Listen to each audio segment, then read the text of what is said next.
Les habla y les saluda el diácono Óscar Lopera este miércoles 2 de septiembre de 2020, semana 22ª del tiempo ordinario.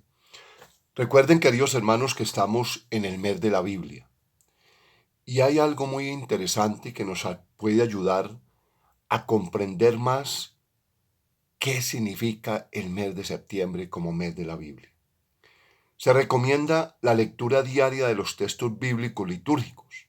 Es una excelente ayuda para profundizar en la palabra de Dios. De esta manera nos unimos a toda la iglesia que ora al Padre meditando los mismos textos. También nos acostumbramos a una lectura continuada de la Biblia, donde los textos están relacionados y lo que leemos hoy se continúa con lo de mañana. La lectura diaria de los textos para la liturgia cotidiana es una excelente herramienta. Constituye una puerta segura para escuchar a Dios que nos habla en la Biblia. En el nombre del Padre, del Hijo y del Espíritu Santo. Amén. Oración al Espíritu Santo. Oh Espíritu Santo, amor del Padre y del Hijo, inspírame siempre lo que debo pensar, lo que debo decir, cómo debo decirlo, lo que debo callar, cómo debo actuar, lo que debo hacer para gloria de Dios, bien de las almas y mi propia santificación. Espíritu Santo, dame agudeza para entender, capacidad para retener, método y facultad para aprender, sutileza para interpretar, gracia y eficacia para hablar. Dame acierto al empezar, dirección al progresar y perfección al acabar. Amén. Hermanos, conscientes de que hemos fallado a Dios, le hemos fallado a nuestros hermanos y estamos necesitados de su perdón y su misericordia, pidamos perdón al Señor. Yo confieso ante Dios Todopoderoso y ante ustedes, hermanos, que he pecado mucho de pensamiento, palabra, obra y omisión. Por mi culpa, por mi culpa, por mi gran culpa. Por eso ruego a Santa María, siempre Virgen, a los ángeles y a los santos, y a ustedes, hermanos, que intercedan por mí ante Dios nuestro Señor. Amén. Acerquémonos, pues, humildes y penitentes a ese Dios Padre que nos ama y perdona siempre. Hoy escuchamos en la primera carta del apóstol San Pablo, capítulo 3, versículos 1 al 9. Al Salmo 32 respondemos, dichoso el pueblo que el Señor se escogió como heredad. Y el Evangelio está tomado de San Lucas en el capítulo 4, versículo 38 al 44. Lectura de la primera carta del apóstol San Pablo a los Corintios. Hermanos, no pude hablaros como a hombres de espíritu, sino como a gente carnal, como a niños en Cristo. Por eso os alimenté con leche, no con comida, porque no estabais para más. Por supuesto, tampoco ahora que seguís los instintos carnales. Mientras haya entre vosotros envidias y contiendas, es que os seguís los instintos carnales y que procedéis según lo humano. Cuando uno dice yo soy de Pablo y otro yo soy de Apolo, ¿no estáis procediendo según lo humano? En fin, de cuentas, ¿qué es Apolo y qué es Pablo? Ministros que os llevaron a la fe, cada uno como le encargó el Señor. Yo planté, Apolo regó, pero fue Dios quien hizo crecer. Por tanto, el que hace crecer, o sea, Dios, el que planta y el que riega son una misma cosa, si bien cada uno recibirá el salario según lo que haya trabajado. Nosotros somos colaboradores de Dios y vosotros campos de Dios, edificio de Dios. Palabra de Dios, te alabamos, Señor. Al Salmo 32, dichoso el pueblo que el Señor se escogió como heredad.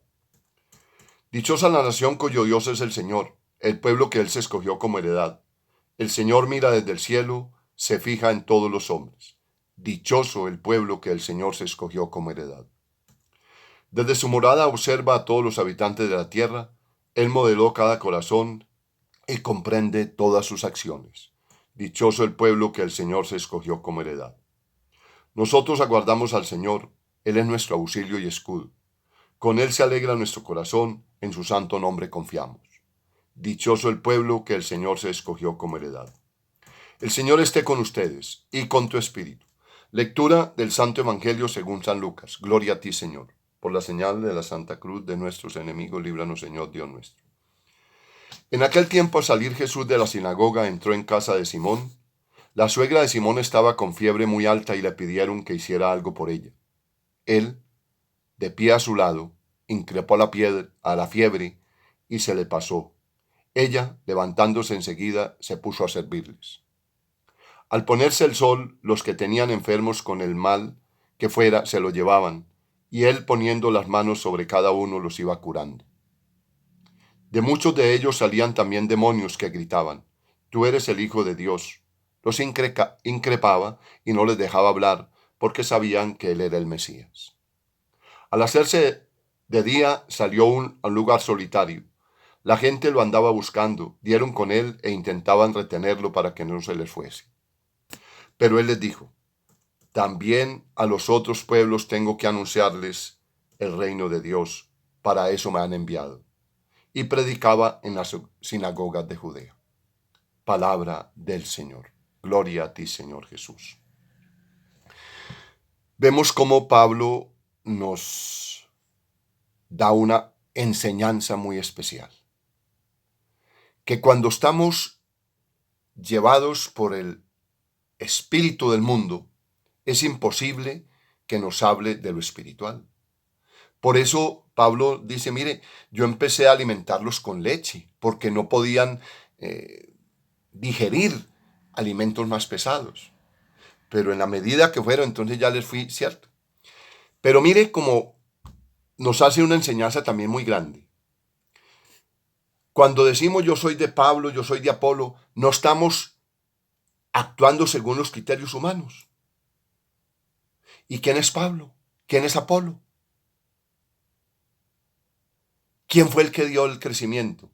¿No fue Dios? Entonces, Pablo y Apolo son unos servidores, unos trabajadores que reciben su paga según lo que hayan hecho.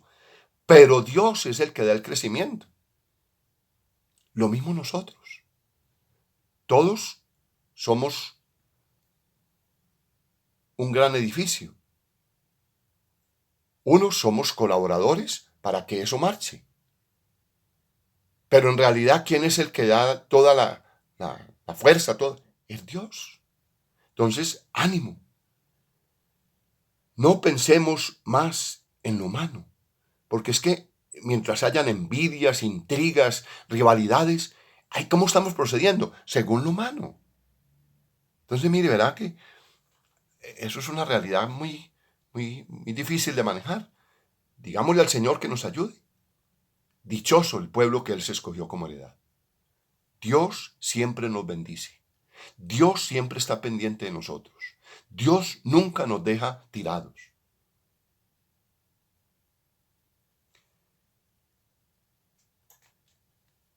A todos tiene que llamarnos la atención la actitud de la suegra de Pedro. Cuando llega Jesús, está en cama con una fiebre muy alta. Los que están allí familiares le piden, haz algo por ella. Jesús inmediatamente se puso de pie frente a ella en la cama, increpó la fiebre y esa se incorporó. Y entonces allí le presentaban a todos los enfermos.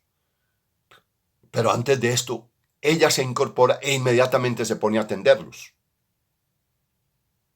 O sea, en otra situación, lo más normal, hombre, ya me alivié, pues voy a hacer una reunión con mis amigas a celebrar que ya estoy aliviada. No, de inmediatamente se puso a servirle al Señor y a todos los que estaban con él.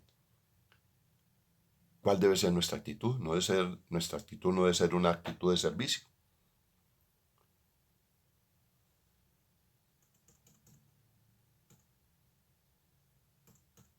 La hospitalidad es lo primero. Y ella entendió que está para servir.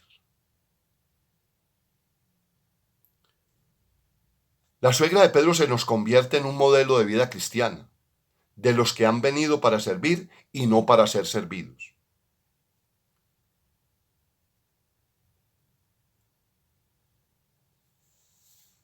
Si todos nos ponemos en la misma actitud de la suegra de Pedro, a servir a nuestros hermanos, uy, qué hermosa sería la vida. Imaginemos la vida en familia. esposo sirviendo a su esposa, esposa sirviendo a su esposo, sirviendo a los hijos y los hijos sirviendo a papás. Uy, qué diferente sería nuestra realidad. Pensemos también, ¿qué es la comunidad? La comunidad es como un carro que llevamos entre todos. Es posible que en algún momento algunos de los miembros de la comunidad necesiten subirse al carro por enfermedad, por su condición física, por alguna realidad, por desgaste, en fin, por alguna situación. Pero si todos vamos caminando, empujando el carro. Pero si llega un momento en que son más los que se suben al carro que los que empujan, entonces ya no se avanza, se retrocede. Y si va ahí estamos subiendo una cuesta, Virgen Santísima. Entonces mire, verá que aquí hay una actitud impresionante, una enseñanza que nos da este evangelio impresionante.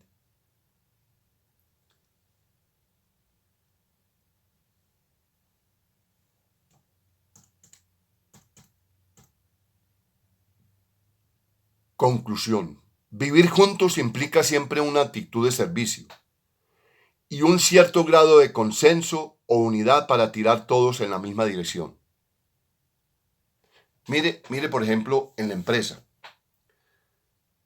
Si todos no van en la misma dirección que está marcando el gerente o la junta directiva, y empiezan unos, entonces esa empresa se desmorona. En la política, si todos estuviéramos jalando para el mismo lado, conscientes de que ese es el camino, qué distinto sería. Pero mire que cada uno va tirando para su lado, para sus propios intereses, y entonces, ¿qué está pasando? El pueblo se estanca, no crece. Pidámosle al Señor que esta palabra de hoy nos ayude a identificar cuál es nuestra actitud y cómo vivir, según el mundo o según el Espíritu.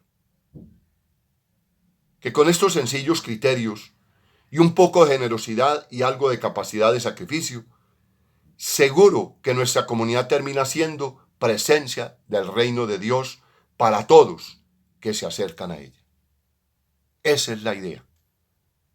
Que verdaderamente tengamos una comunidad y formemos una comunidad donde se viva entre todos el auténtico reino de Dios.